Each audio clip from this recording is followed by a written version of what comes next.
20 h sur la chaîne des valeurs. Mesdames, Messieurs, bonsoir. Voici les titres.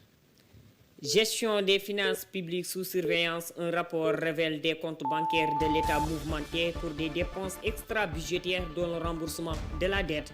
Une pratique qui ne respecterait pas les règles en vigueur. Parallèlement, le Sénégal gagne 2 places dans l'indice de perception de la corruption, mais reste dans la zone rouge. Les travaux de réhabilitation de l'axe Sénobé-PAC avancent bien avec une ouverture prévue cette année. Bien que des infrastructures de sécurité routière soient intégrées, le facteur humain demeure un enjeu majeur.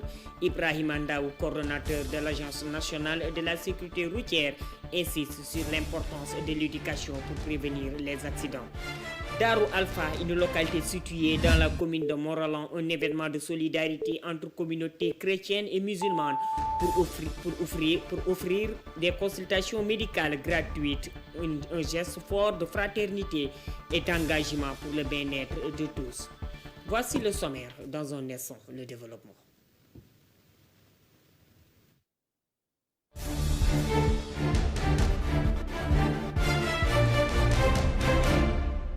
Bonsoir à tous. Démarrons cette édition avec le rapport de la Cour des comptes couvrant la période 2019 au 31 mars 2024.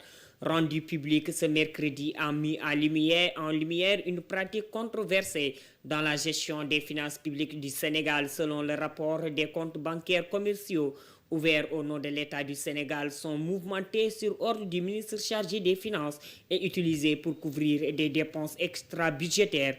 Outre les dépenses extra-budgétaires, ces comptes bancaires sont également utilisés pour des opérations de trésorerie. Parmi elles, le paiement de l'amortissement de la dette qui a atteint un montant considérable de 2147,21 milliards de francs CFA. Détaille le rapport. Cette gestion financière ne respecte pas les dispositions du décret numéro 2020-978 portant règlement général sur la comptabilité public, indique le rapport. En effet, les articles 120 et suivants de ce décret stipulent que les opérations d'encaissement et de décaissement doivent être exclusivement exécutées par les comptables publics. L'utilisation de ces comptes bancaires commerciaux pour des dépenses non budgétées constitue ainsi une entorse au principe de la comptabilité publique. Nous y reviendrons prochainement. Autre aspect de l'actualité, je vous l'annonçais dans les titres, le Sénégal gagne 2 places en matière de lutte contre la corruption, mais le pays reste dans la zone rouge. Il a été noté 43 sur 100 par l'indice de perception de la corruption couvrant l'année 2023, publié par Transparency International. Sa filiale au Sénégal exprime sa préoccupation face à la stagnation du pays et appelle à appliquer rigoureusement les réformes législatives contre la corruption. Aminata Traoré Fall nous fait le commentaire. Transparency International a publié son rapport sur l'indice de perception de la corruption d'ICP 2024. Dans ce rapport, le Sénégal a obtenu 45 sur 100 et se classe à la 69e position sur les 180 pays. Les résultats représentent une amélioration de 2 points par rapport à l'année précédente où le pays avait obtenu une note de 43. L'ICP évalue la perception de la corruption dans le secteur public à une échelle de 0 très corrompu à 100 très intègre. Malgré cette progression, le Sénégal reste dans la zone rouge, indiquant que les efforts supplémentaires sont nécessaires pour lutter efficacement contre la corruption. Le Forum civil, section sénégalaise de Transparency International, a exprimé sa préoccupation face à la stigmatisation du Sénégal dans l'indice de perception de la corruption, où le pays a obtenu une note de 45 sur 100 malgré l'adoption de plusieurs textes législatifs visant à renforcer la lutte contre la corruption, tels que la mise en place du parquet national financier et de modification de la loi portant création de l'Office national de la lutte contre la corruption. Le Forum civil souligne que ces avancées restent insuffisantes. L'organisation déplore notamment l'absence de loi sur l'accès à l'information et sur le financement des campagnes électorales des partis politiques. En somme, le Forum civil insiste sur la nécessité d'une volonté politique accrue et d'actions concrètes pour sortir le Sénégal de cette situation préoccupante en matière de corruption. Infrastructure routière à présent, réhabilitation de l'axe Sénoba-Pac. Les taux d'exécution des travaux est très satisfaisant. La route sera bientôt livrée après avoir fait le tour du chantier. Yankoba Djemi a assuré que les travaux seront bientôt achevés et l'infrastructure routière sera ouverte à la circulation au cours de cette année.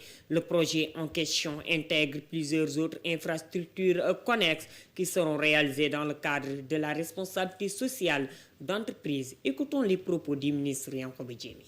C'est un tronçon qui traverse des départements comme Bignona, qui traverse notre capitale régionale et qui emprunte le boulevard 54, ce boulevard ô combien important pour les populations de Ziguinchor. À côté de ce linéaire-là, il est prévu partout ce qu'on appelle des travaux connexes. Et c'est ça la beauté de ce type de projet que je salue à sa juste valeur. À chaque département, à chaque commune, à chaque village qui est traversé, la quasi-totalité des écoles qui sont à bord bénéficient de clôture, que ce soit des écoles primaires ou des lycées, des dispensaires et des postes de santé. Il faut saluer cela et j'ai beaucoup aimé aujourd'hui le fait qu'à l'occasion de cette visite, à Bignona exactement, nous puissions avoir l'opportunité de visiter le canal de Tangori qui pose de sérieux ennuis aux populations et pour lequel une entreprise qui est là a pris le soin de nous offrir, dans le cadre de la responsabilité sociétale d'entreprise, de réaliser un ouvrage temporaire avant le grand chantier de l'assainissement, mais un ouvrage qui sera livré avant l'hivernage pour soulager les populations. Restons sur les routes qui continuent de faucher des villes. Le facteur humain est en cause dans plus de 90% des cas avec des comportements à risque qui persistent selon Ibrahim Mandaou, coordonnateur suivi et évaluation à l'Agence nationale de la sécurité routière. Face à cette urgence, les autorités misent sur la formation et l'éducation à la sécurité routière pour tenter d'inverser la tendance. Il était l'invité de l'émission Yété sur la chaîne des valeurs. On a constaté que ces dernières semaines, il y a eu beaucoup d'accidents de circulation et il y a eu beaucoup de victimes sur nos routes. Toutes les études ont montré que le facteur humain contribue à plus de 90% sur les causes d'accidents. Après viennent le facteur automobile et le facteur route. Donc nous sommes tous d'accord que ce sont les comportements à risque, notamment les excès de vitesse, notamment la somnolence au volant, notamment la fatigue. En grosso modo, le non-respect des règles prescrites par le code de la route qui engendrent les accidents et les accidents les plus mortels. Ça, c'est le constat, c'est vraiment les résultats d'un diagnostic qui a été fait depuis des années. Alors, partant de ce constat, il faut agir avec des mesures et des actions ciblées. C'est pourquoi le volet formation des conducteurs fait partie des priorités du gouvernement. Il y a aussi la formation du moins des chauffeurs professionnels. Le nouveau code de la route a institué le statut du chauffeur professionnel. Il y a aussi l'autre volet, toujours sur le facteur humain, c'est l'éducation à la sécurité routière. L'ANASER a un projet important pour introduire des modules de sécurité routière dans les curricula. Ça, c'est un projet important qui est en cours. Face à l'ampleur des accidents de circulation, l'Agence nationale de la sécurité routière intensifie ses actions entre coordination des acteurs, renforcement des mesures de prévention et implication de plusieurs ministres. L'État assume ses responsabilités et mise sur une approche collective pour limiter les drames. Écoutons les propos d'Ibrahim Ndaw.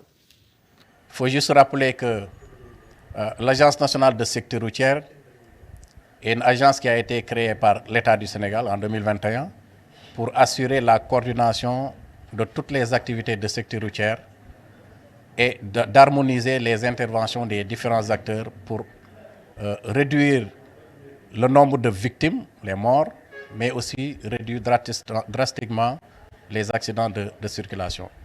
C'est pourquoi, dans ce sens, que l'ANASER a lancé plusieurs projets en relation avec les parties prenantes, parce que vous savez qu'il y a 5 ministères qui interviennent dans le domaine de la sécurité routière, le ministère de l'Intérieur, le ministère des Forces armées, le ministère de la Santé, le ministère de l'Éducation et le ministère des Transports, des Infrastructures.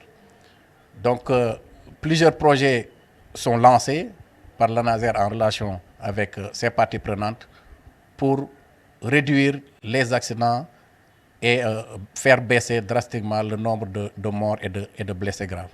Conformément, oui, la problématique de l'insécurité routière fait appel à une responsabilité partagée. L'État a une responsabilité très importante qu'elle assume et qu'il continuera d'assumer. Darou Alpha, une localité située dans la commune de Morolan pour vivre le Gamou dédié à son fondateur, un événement organisé dans la ferveur et la communion entre les communautés chrétiennes et musulmanes. Depuis 2 années, ces 2 communautés joignent leurs forces pour offrir aux fidèles une consultation médicale gratuite. Sur place, nous retrouvons nos envoyés, Mamoudou Thiam et Ousmane Diagne. Cette consultation médicale en dit long sur la cohabitation entre les religions. Darou Alpha est un symbole du dialogue islamo-chrétien au Sénégal. Darou Alpha fait partie du doute.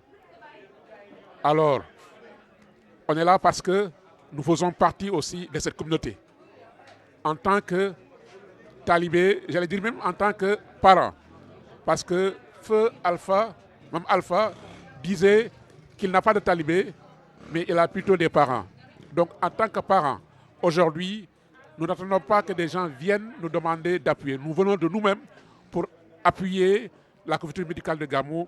Située au cœur de la cité de Mont-Roland, la localité accueille chaque année de nombreux fidèles lors du Gamou de Mam Alpha Thiomban. En marge de cet événement, musulmans et chrétiens ont bénéficié de soins de qualité gratuitement. Et si vous voyez ce brouhaha, ça témoigne vraiment l'affluence et l'engouement de la population pour cette consultation pendant le Gamou, qui est d'une importance très capitale. On a fait ça l'année dernière, ça a réussi. Et cette année, vraiment, on est en train de continuer pour pérenniser cette activité en collaboration avec le ministère de la Santé à travers aussi le poste de santé de Darou Alpha, l'ICP Watt. Et je pense aujourd'hui, on ne peut pas faire une évaluation, mais les micro-trottoirs nous montrent que c'est une activité d'une importance capitale. Une activité d'une importance capitale tenue en marge du Gamou de Mam Alpha Thiomban. Ici, musulmans et chrétiens vivent tous les jours dans la confraternité. Parlons de la reconstruction de la grande mosquée de Kaolack. L'association Jam Iyatou Ahwani Safa tire un bilan satisfaisant. L'association face à la presse ce mardi pour faire l'état des travaux de la grande mosquée de Kaolack. Le président de la dite association, El Haji Baba Ndiaye, a exprimé toute sa satisfaction. Je vous propose de l'écouter. Aujourd'hui, après avoir posé la première pierre, en présence de l'ensemble des communautés musulmanes du Sénégal, venant de partout, mais également de Kaolack, nous avions dit qu'il fallait important pour que ce 11 février soit révigoré et soit également qu'on puisse faire l'anniversaire, aller voir un peu le niveau des travaux. Il y a de cela 1 an, nous n'avions pas de splanade ici. Aujourd'hui, c'est à l'intérieur du splanade que nous sommes en train de faire notre point de presse. C'est un résultat palpable. Il y a quelques années, la Zawiya n'était pas ce qu'elle est aujourd'hui.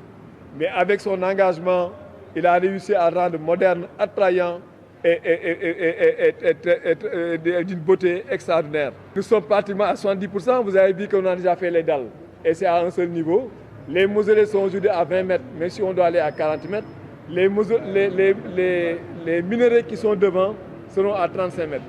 Mais les mausolées derrière sont à 20 mètres, c'est 40 mètres. Donc ça veut dire que si la dalle est faite pour un bâtiment, les fondements sont faits. Pour ceux qui connaissent les bâtiments, savent très bien que 60% de construction, sont les fondements et les dalles. Le reste, c'est que des finitions et des projections de beauté, d'art qu'il faudra créer.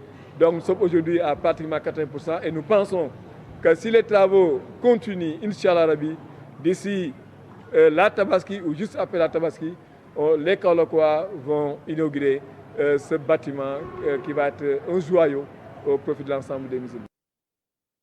Nécrologie, à présent, le monde de la musique sénégalaise est en deuil. Jimmy Mbaye, légendaire guitariste du Super Étoile, est décédé ce mardi à la clinique des Madeleines.